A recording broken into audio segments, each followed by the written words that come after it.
Hello, everyone, and welcome to the Understanding the Impact of Idiopathic Hypersomnia LinkedIn Live panel event. My name is Kelvin Tan. I'm the Chief Medical Officer at Jazz Pharmaceuticals.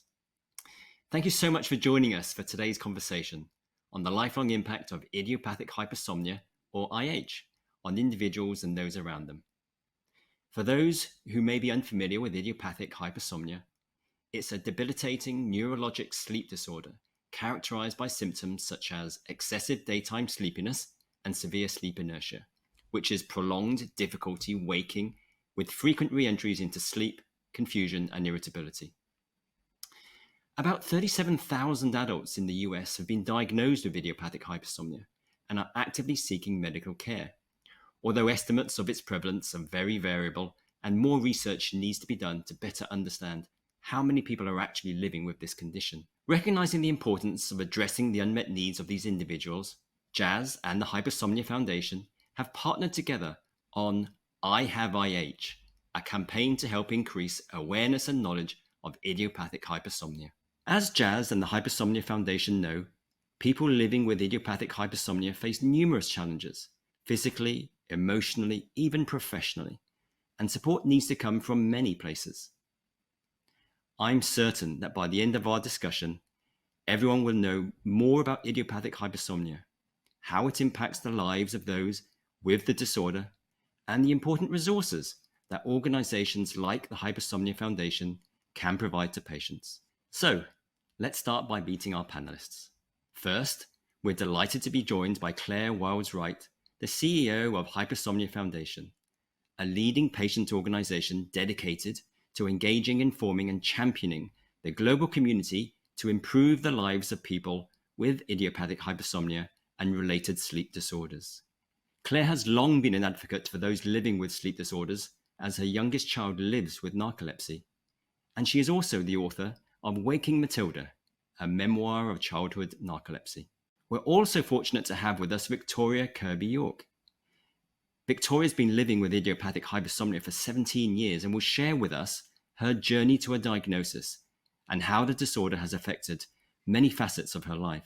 Victoria is an active member of the sleep community and sits on the Hypersomnia Foundation Diversity, Equity and Inclusion Task Force, a task force which works to understand and identify the challenges people of diverse backgrounds may face when they need healthcare for sleep disorders like idiopathic hypersomnia. Thank you both for participating in today's discussion and everyone for tuning in. Before I begin, I want to note that any information shared as part of this discussion is not medical advice. Always consult your physician on steps to an idiopathic hypersomnia diagnosis and symptom management. So, let's dive in. Claire, let's start the conversation with you. From your discussions with people living with idiopathic hypersomnia, what's been their experience with the medical community as they seek a diagnosis for the excessive sleepiness that they are enduring? Thank you for having me, Kelvin. I'm delighted to be here today to discuss idiopathic hypersomnia. In my conversations with members of our community, they share that when seeking medical care, physicians have been dismissive or suggest their symptoms are a result of a psychological condition. I've heard too often that people living with idiopathic hypersomnia had to ask their doctors to take a closer look before they received an accurate diagnosis, which begs the question, why is there such a low understanding of the disorder, and why is it so difficult to diagnose? That's really interesting, Claire. I mean, from our research, we've learned that there is a low understanding and awareness of the disorder, and that it's often the case that they are misdiagnosed due to symptom overlap with other medical conditions. One of the biggest challenges is that idiopathic hypersomnia is mistaken for narcolepsy, and although there are overlapping symptoms, it is its own distinct condition. As you're well aware, Claire, and for the benefit of our audience, idiopathic hypersomnia is a sleep disorder characterized by chronic and disabling excessive daytime sleepiness. Other symptoms include prolonged, non-restorative nighttime sleep, long and unrefreshing naps, and severe sleep inertia. In comparison, narcolepsy is a chronic sleep disorder with 5 main symptoms, including excessive daytime sleepiness, cataplexy, disruptive nighttime sleep, sleep-related hallucinations, and sleep paralysis. Yeah, it is really unfortunate that symptoms can be mistaken for other disorders, which is a serious challenge for patients and their families as they navigate through the healthcare system. But the research has shown us that many people living with idiopathic hypersomnia go undiagnosed or misdiagnosed for as long as 10 to 15 years. Building on our opportunity to address and bring attention to these challenges, last year the Hypersomnia Foundation and Jazz conducted a survey with 300 healthcare providers to better determine physicians' understanding of idiopathic hypersomnia. Claire, can you tell us about the survey? What did it reveal about their perceptions and knowledge of the condition? So the survey found that only about one third, that's 36% of physicians, reported that they believe other healthcare providers have a sufficient understanding of idiopathic hypersomnia, while more than 90% said that physicians need more education about the condition. So, this low familiarity may be a key contributor to people experiencing really long delays in receiving an accurate diagnosis. Generating greater understanding of idiopathic hypersomnia is what led us to partner with Jazz on the I Have IH awareness campaign. And these survey results prove just how much work is needed to drive a deeper understanding of the debilitating sleep disorder and empower people to recognize their symptoms and advocate for their sleep health. Thank you, Claire. That's really interesting and a very helpful background. Idiopathic hypersomnia symptoms often begin during adolescence and young adulthood, which is a time in life when the excessive sleep might be looked at as nothing out of the ordinary. Victoria, when did you begin to realize that this sleepiness wasn't normal and there was something more serious going on? My journey with idiopathic hypersomnia definitely started in adolescence for me. I was 18, 19 years old, my freshman year at Howard University, and excited to learn, but unfortunately kept falling asleep in classes that I was the most excited about, like Spanish class and intro to psychology. And one day, I had to approach a professor after falling asleep during my Spanish exam and just say, I really apologize. It's not like me. I am a high achieving student, and I care a lot about learning about the Afro Latinx history alongside learning more about the language. And my Spanish teacher said, I can tell that you care about the subject topic when you are alert, you're alive and passionate about this. She said, well, I had a student in the past that had narcolepsy. You might want to have a sleep study done. And I was 18, 19 years old. I had never heard of a sleep study. I had no one in my family at the time that I knew of that had a sleep disorder. But I wanted to get answers and I wanted to show her that I really was serious about getting to the root cause so that I could show up the best way possible. So I went to the Student Health Center, and that began a process of a number of tests that included diagnosis of depression, considerations regarding seizures, and cardiovascular health. And then eventually, finally, I was able to go get the test for a sleep study. And it turned out that I was living with idiopathic hypersomnia.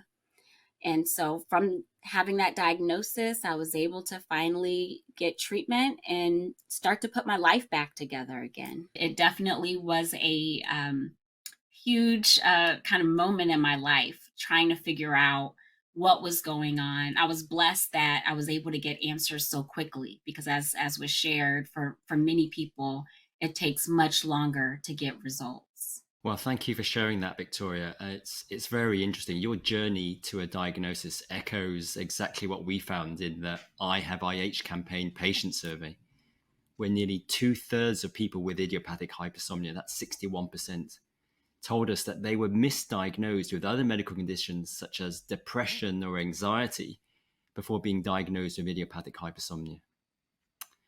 I wonder, since receiving your diagnosis, how has living with idiopathic hypersomnia affected you?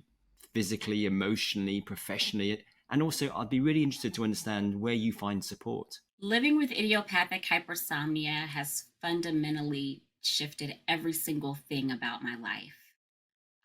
It impacts a lot of the decisions I make day to day, a lot of the things I'm able to do. I have a 5-year-old, very energetic child who wants to play all the time, but after working a full day of advocating for the civil rights of marginalized people in this country, I don't have it in me, you know. I'm not able to show up in the way that I want to for my daughter. If I'm having a sleep spell when she's coming home and she wants to go climb a tree, I have to say I can't support you today because I'm too tired and experiencing too much cognitive challenge to be able to ensure that I can keep her up on that branch. You know, make sure that she doesn't fall off and injure herself. So it's, you know, it'd be irresponsible for me to take those actions or to take her to the park if I am not, you know, in the headspace to be able to keep my eye on her and make sure that nothing, you know, happens to her out there. So it impacts my lived experience with my family. That obviously impacts my emotional and mental health. You know, feeling like I can't be the kind of mother I always dreamed I would be. You know, I thought I'd be the kind of mom who gave piggyback rides all the time, and you know, outside playing red light, green light, but we have to play from the couch. I sit on the couch while she goes to the front door and we play inside where sit there on the couch, right? So I have to make modifications in that way. The same thing at work, you know, making decisions to only work in companies that allow flexible schedules or allow me to work from home so that I don't have to drive and put my life and the life of others at risk so that um, as I'm dealing with sleep inertia, that it doesn't impact the amount of time that I'm able to put in the workday. When I'm traveling, which I do quite a bit for my job, especially pre-pandemic, um, there are a whole lot of considerations I have to make sure that I'm safe while traveling. I have to make sure that my coworkers know and understand how idiopathic hypersomnia shows up for me. So if I have a spell, no one calls 911 because sometimes people are just like, she's out. What's going on? We don't know, you know, what's happening. And so I'm making sure that they know so there isn't an overreaction.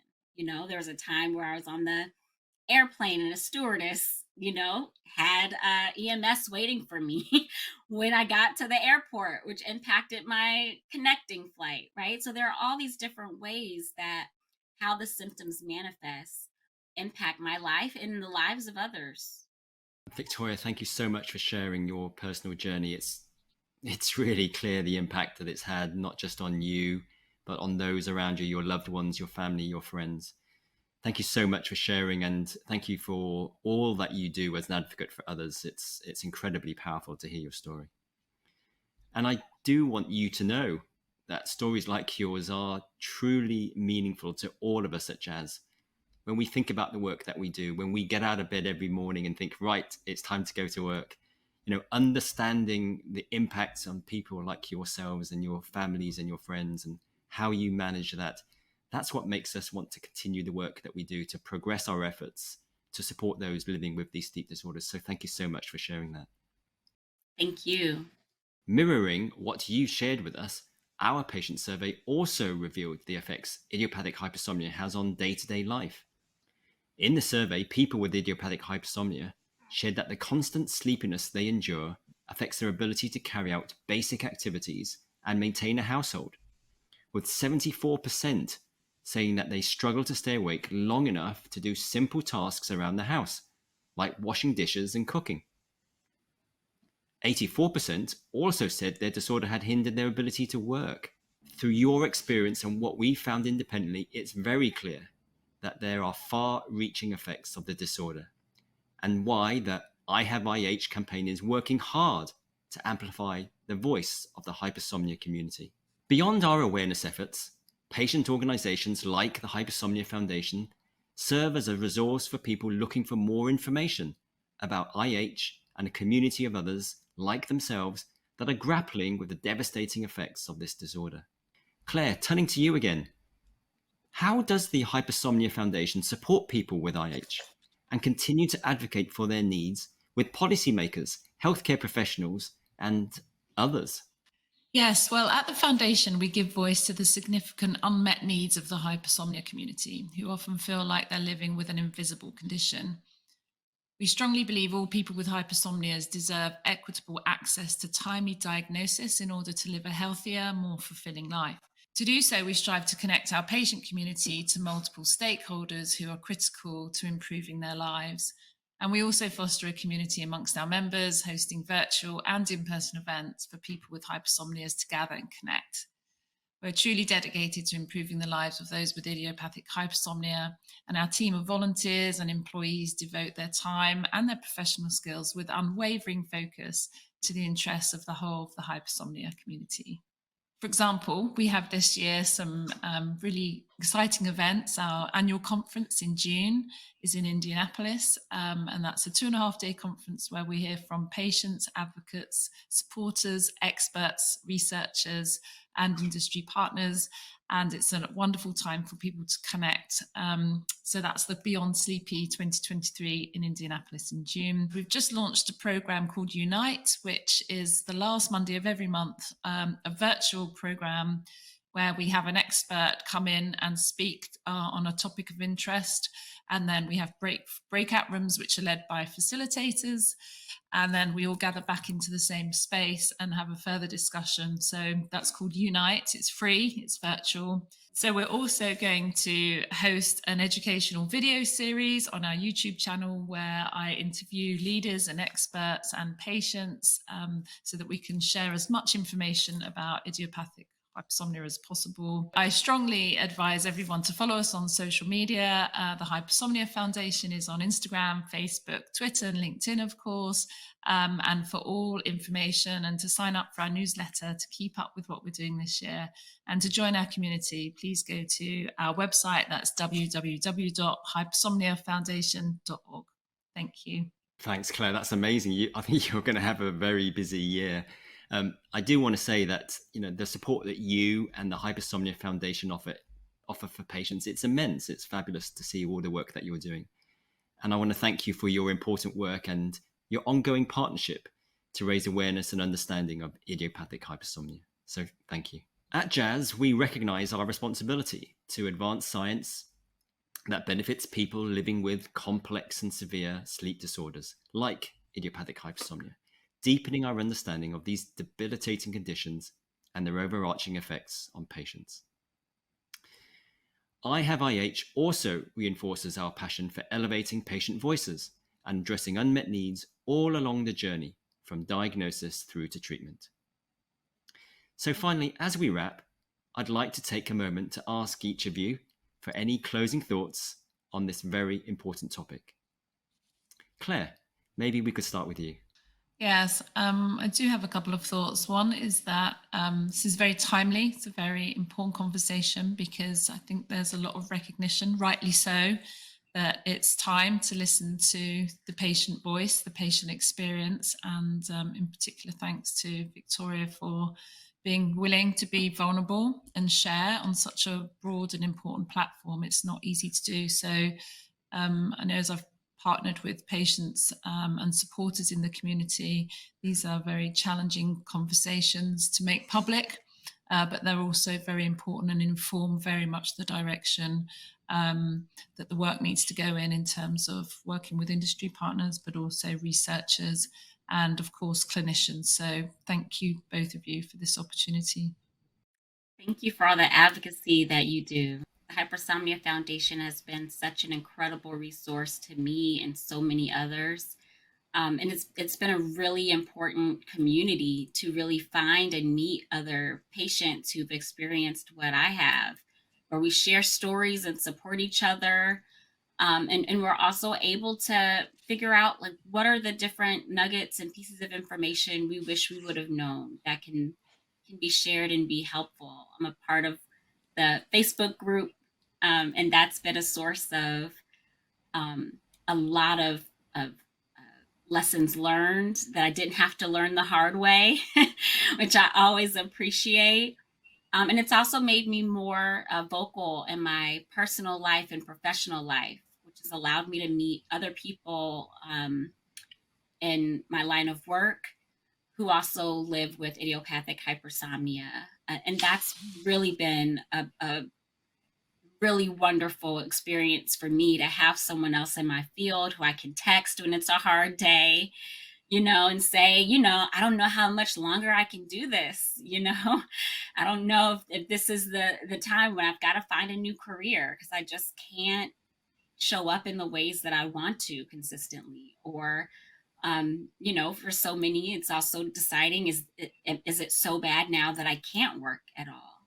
And so having someone who can just encourage me and to say, you've got this, sis, is so important. And that came from the confidence I was able to build from being a part of this patient advocacy community and having supportive loved ones. My wife has been a rock for me throughout this. We met literally exactly like the same exact time I was starting to go through all the tests to figure out what was going on with me. And so it's been a wonderful journey to have someone who, although it can be frustrating for her dealing with some of my symptoms, overall, she, is always there to encourage me and to support me and to remind me that I'm loved despite the days that are more challenging. And I hope that and wish that for everyone. So we've come to the end of our Understanding the Impact of Idiopathic Hypersomnia panel event. I'd like to personally thank you both, Claire and Victoria, for this fabulous conversation. Thank you so much for sharing your personal stories, which have been inspiring, to be honest. That's probably the best word I can describe. I'd like to thank you for our conversation around the challenges of idiopathic hypersomnia and the steps that we can take together to drive greater awareness of this condition and ultimately to reduce its burden for patients and their families. I'd also like to send my thanks to the audience watching today's online discussion. Thank you so much for joining us. I hope you've learned a lot today. To learn more about idiopathic hypersomnia, please do visit livingwithih.com and the hypersomniafoundation.org. Finally, thank you once again for joining us.